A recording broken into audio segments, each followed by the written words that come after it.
Last but not least, I want to say it's about empowering women in the economy of Afghanistan. And I want to tell all you men out there listening up from Afghanistan,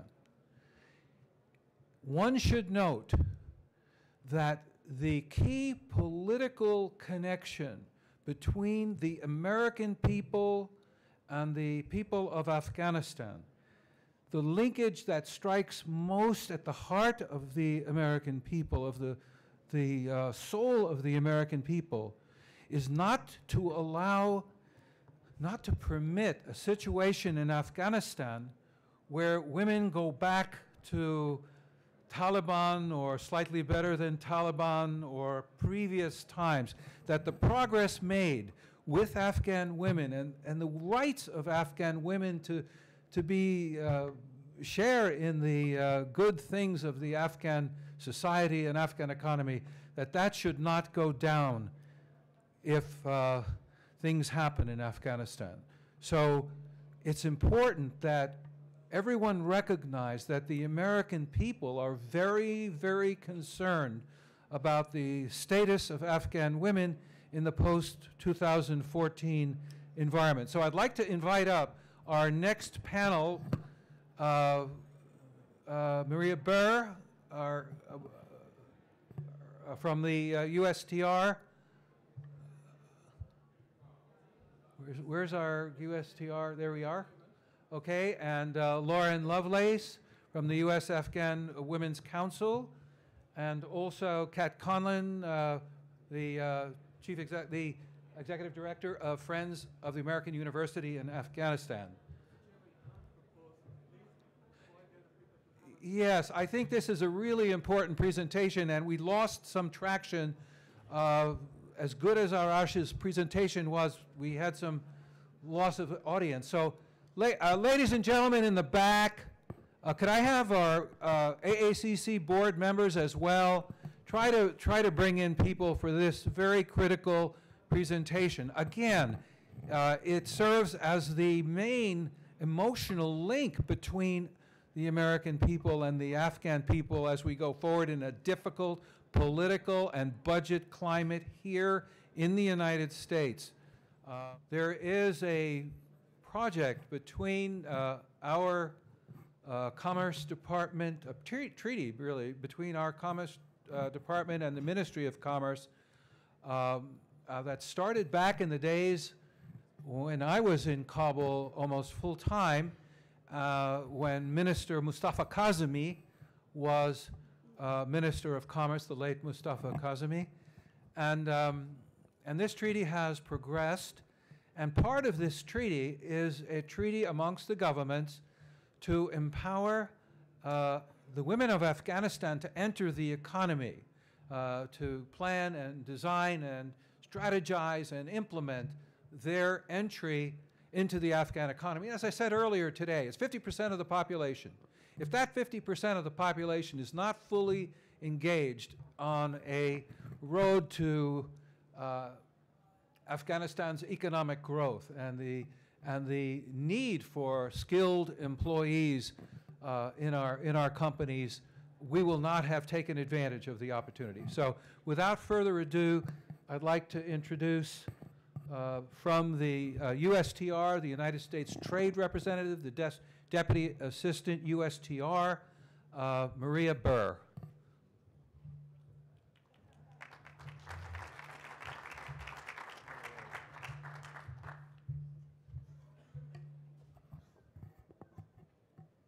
Well, good afternoon, everyone. My name is Mara Burr. I'm from the Office of the U.S. Trade Representative. And I wanted to talk a little bit about what we're doing with our colleagues in Afghanistan to ensure that women entrepreneurs and women have economic opportunity. I think there are two aspects of it. There's the private sector aspect and there's the government aspect. And we want to ensure both on the part of my office and our colleagues in the Ministry of Commerce and Industry in Afghanistan that there are not governmental impediments for women to do business, for women to grow their businesses, and for women to participate in the export sector.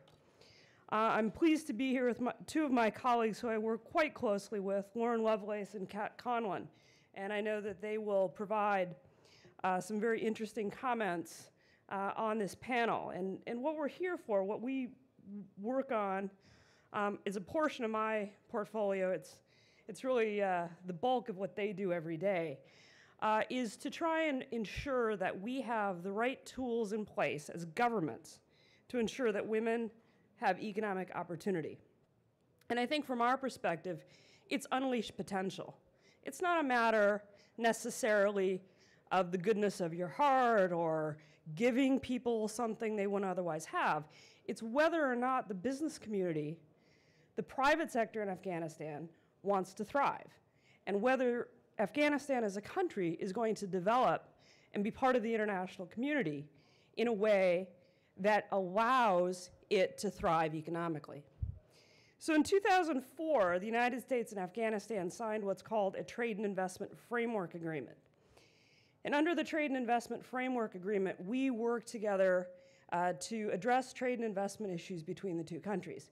We also look for opportunities to work together. We look for opportunities to expand those trade and investment ties. So at the February 2013 TIFA Council meeting here in Washington, then Commerce Minister Ahadi and Deputy Minister Shinwari said, we should have a memorandum of understanding to work together to jointly empower women and enable the economic entrepreneurship of women. And so, I'm glad to report, in June 16th of this year, in Kabul, we signed this MOU. The objective of the MOU is to provide a framework for cooperative work under our TIFA to promote the empowerment of women entrepreneurs, including women business owners in Afghanistan, addressing barriers to women's entrepreneurship, and to develop initiatives to increase the ability of women to start, run, and grow businesses. We look to the MOU as an all-of-government approach by both countries to identify and eliminate any trade and investment barriers to women entrepreneurs and women-owned businesses.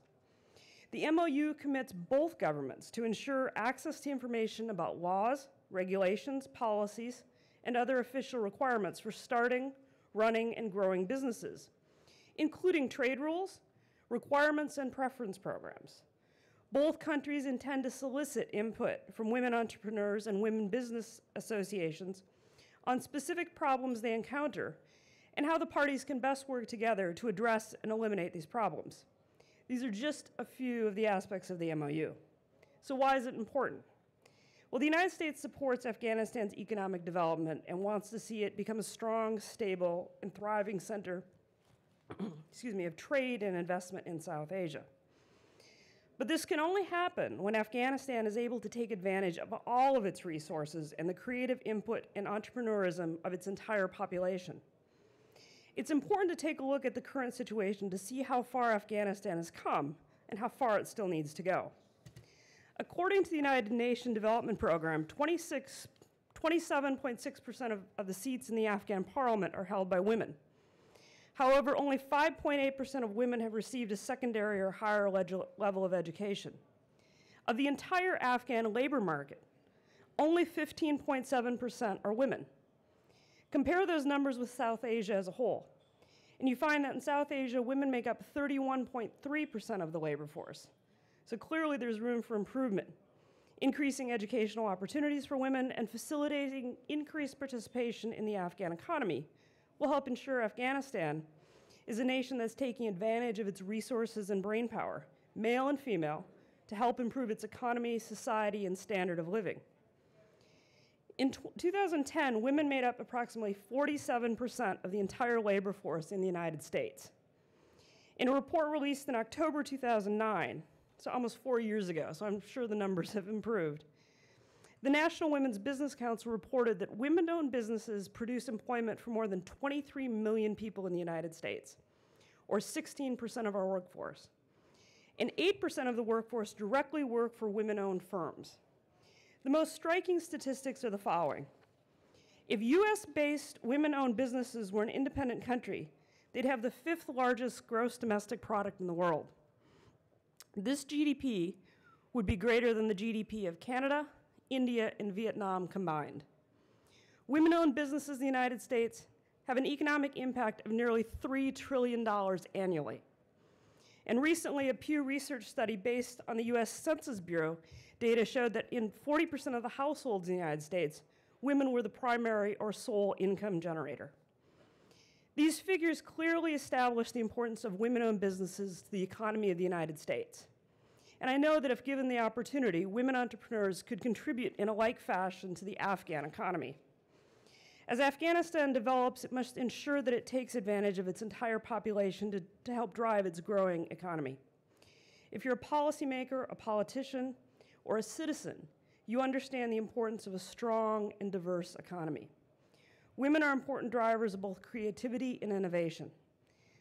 We have a natural talent to think outside the box. Creativity and innovation are critical drivers in any economy. And so Afghanistan has a real opportunity at this stage in its development to commit to promoting women and women entrepreneurs to ensure its economy benefits from the best and the brightest minds, hardworking high achievers who can contribute to the development of Afghanistan. And I'm sure if given the opportunity, the women of Afghanistan could help transform the country into an economic powerhouse. But that can only happen when they're given the opportunity. So with that, I'd like to introduce I'd like to introduce Lauren Lovelace. I was looking right at you, Lauren. Lauren is the executive director of the U.S. Afghan Women's Council. She is a foreign service officer from the State Department, but she's been in her current position at the U.S. Afghan Women's Council at Georgetown University. In this role, she seeks to broker and facilitate meaningful, sustainable, and concrete collaborations between her members and partners in support of Afghan women and children. Lauren?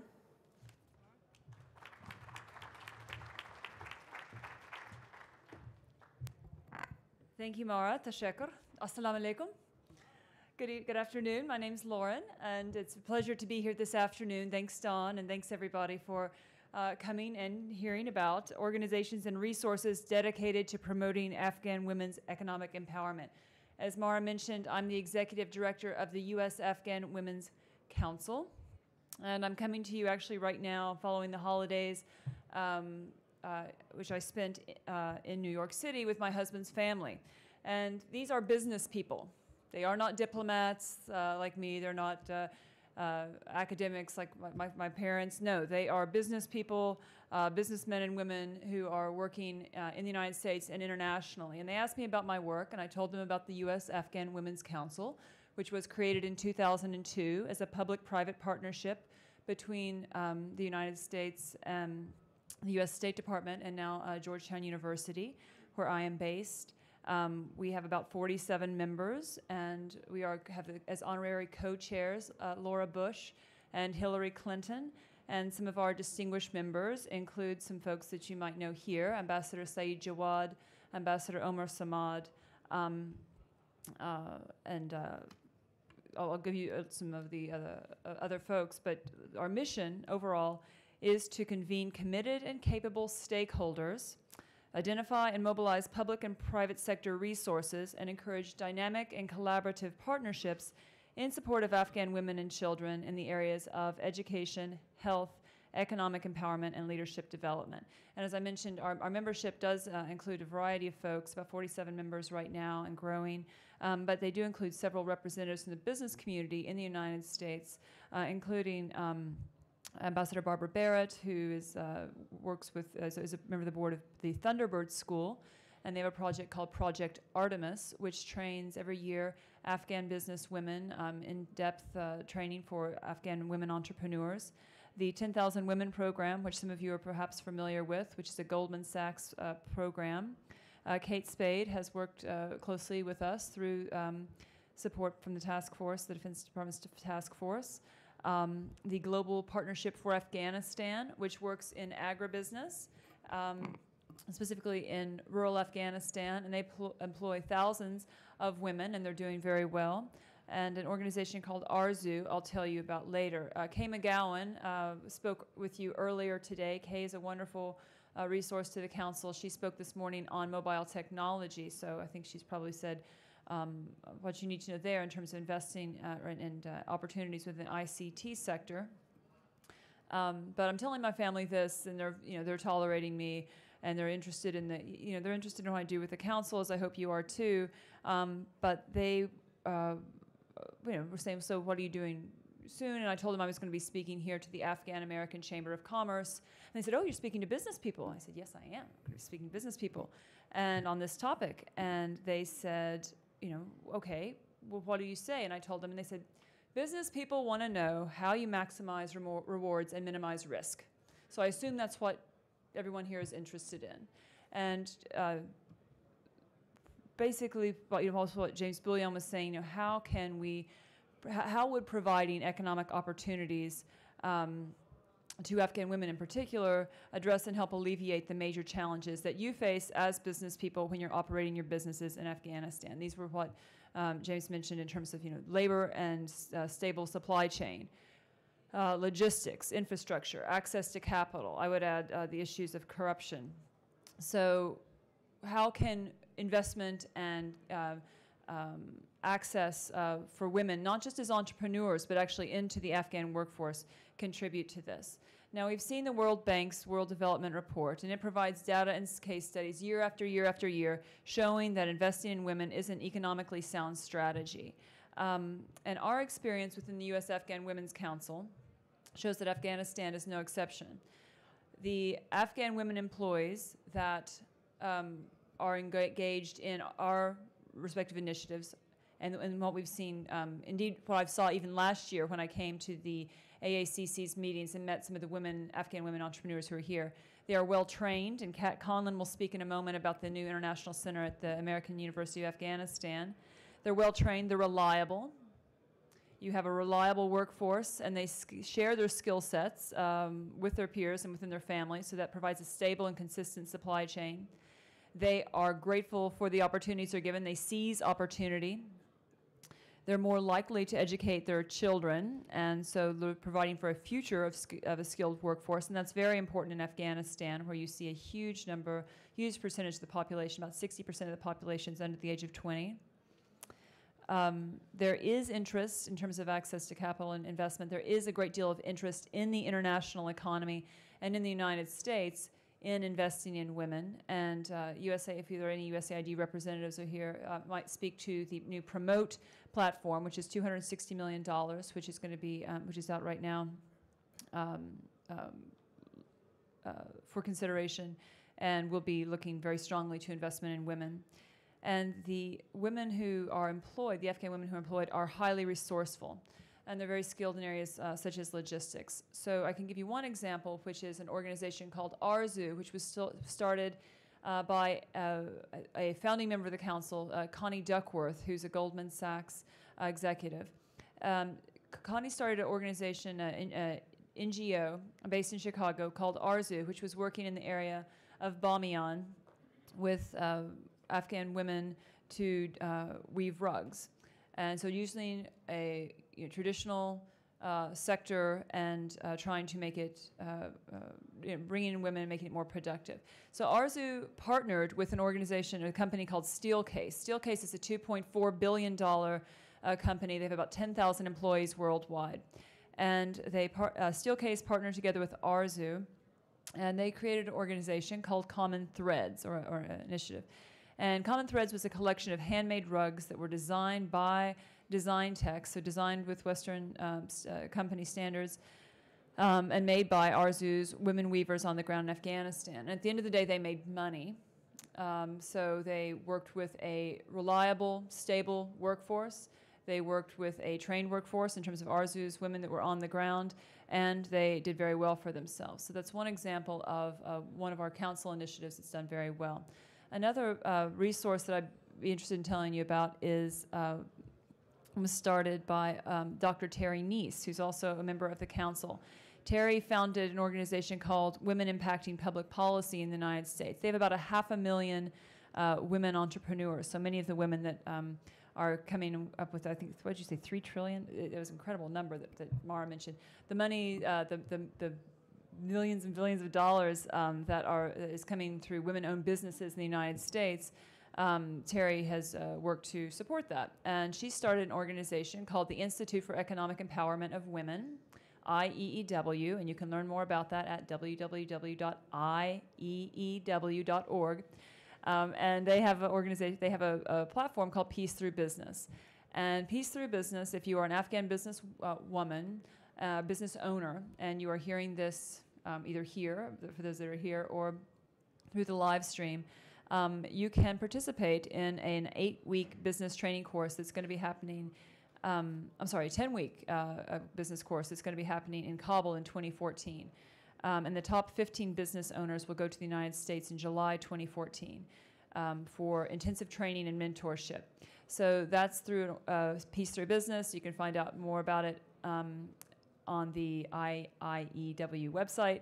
And the applications are actually due December 13th, so it's very timely as I get to tell you about it.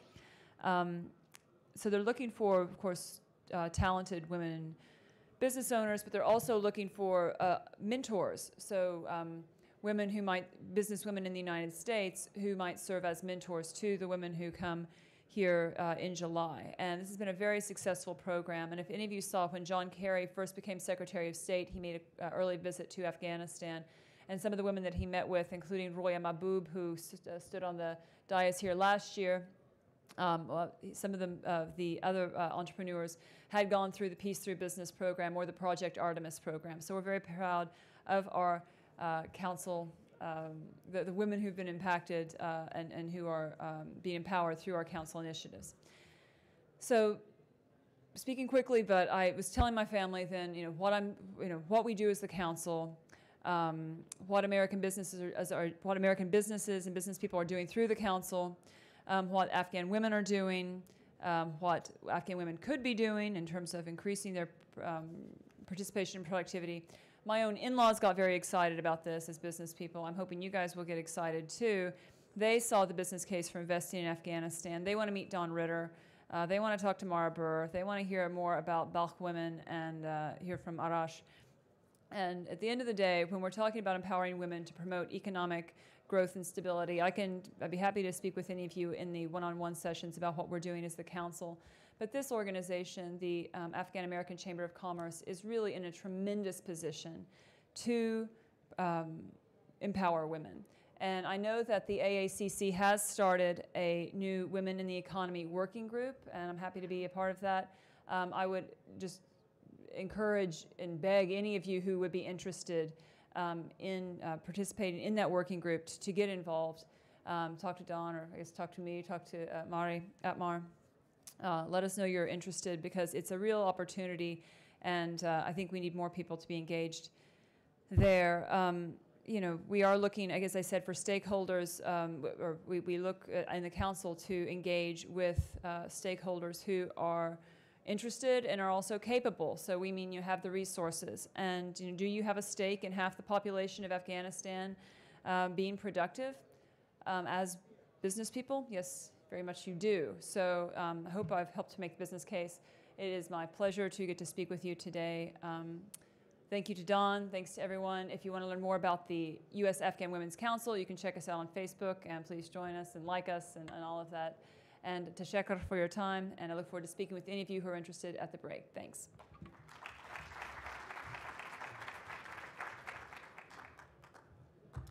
Thank you, Lauren. I'd like to take this opportunity to introduce Kat Conlon, who is the Executive Director of the Friends of the American University of Afghanistan. And I've had the great pleasure to visit the university, and I know that many of the folks that have gone through there said that that's one of the great accomplishments the United States has made in founding this university. And so the great work that Kat does on a daily basis to try and ensure the economic health of the university and all the work she's doing is very important to the topic that we're talking about today. So, Kat?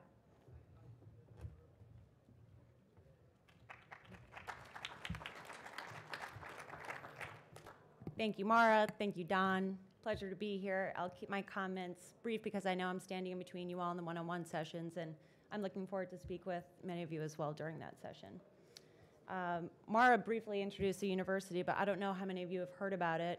We are the only private, not-for-profit, co-ed university in the history of Afghanistan. We were founded 7 years ago with 50 students and 1 female. We're now at about 2,000 students, full and part-time students, and we are 30% overall female enrollment. More importantly, the last 2 incoming classes have been over 50% female enrollment, which has been fantastic. I can talk a little bit more about the university in one-on-one sessions. What I really want to talk about today is the International Center for Afghan Women's Economic Development. Last year, we received a grant from the task force to build and equip a 70,000 square foot building, which we call the Women's Center. It's built on the university's new international campus and is dedicated to promote, coordinate, and connect the private and public sectors engaged in empowerment of Afghan women. It's a state-of-the-art building. It has a 200-seated person auditorium. I think we have some slides up here. An Afghan Cultural Center, a Laura Bush Library, a legal clinic, 12 classrooms, 2 computer labs, a video conference center, 11 offices, soon to be radio station, a daycare center.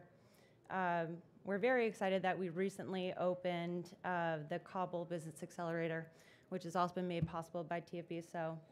And it will help existing Afghan businesses, from teenage businesses to larger companies, grow through long-term deep engagement with the goal to bring about business transformation in Afghanistan.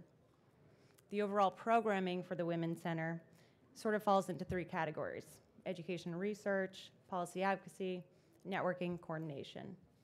I can talk a little bit about what the center has been able to accomplish over the last 4 months. We just opened this past May. But the center has implemented 2 training programs for 40 women-owned businesses. These programs include businesses from Kabul, Jalalabad, Mazar, Herat, and Kandahar. They focused on educating business owners about rules and regulations related to doing business in Afghanistan, specifically on compliance and regulations from different Afghan ministries and private organizations, including the Ministry of Commerce. Next year, the center will release a directory of women in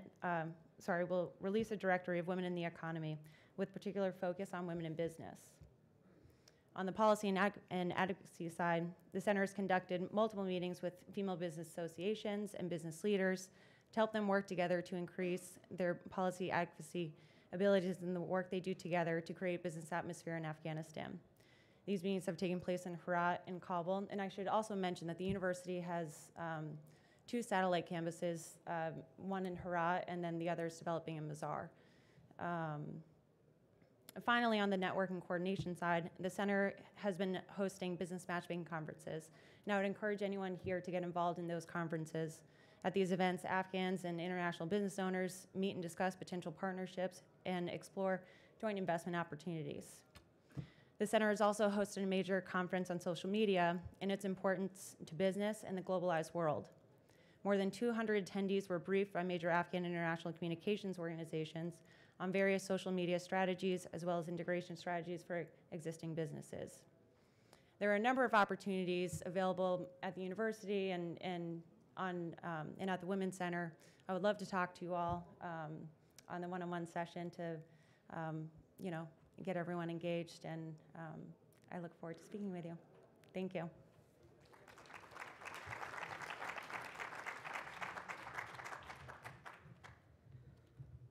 Well, we've touched on education, on opportunities for women entrepreneurs. I think it's important just to look at South Asia as a region. 1.2 billion people in India, 180 million in Pakistan, 160 million in Bangladesh, and those are 3 countries in South Asia. Those are your potential markets. Those are the places that you'll get foreign direct investment. Those are the places that will look to Afghanistan to see if the conditions are right for those companies to come in. Same as the United States. Companies here want to know where they can invest, where it makes sense to invest. And it's only economic reality that companies invest where they can make money and where they're not going to have an avalanche of protests from their investors, from their board of directors, and others. And so I think it's very important to know, where does Afghanistan want to be in the next 5 to 10 years? Does it want to take advantage of all the resources at its disposal? Does it want to allow all of the opportunities available to it to thrive? I think companies will be looking to see what decisions Afghanistan makes. And they'll make decisions about where they want to invest, where the investors demand they take certain things into account. We want to look to the future. We want to see a bright future for Afghanistan. And we think there is a clear path forward where women and men together can help grow the economy. It only makes economic sense. It is the economic reality. And we hope that we can work with you to ensure that that economic reality for Afghanistan happens in the next few years. Thank you.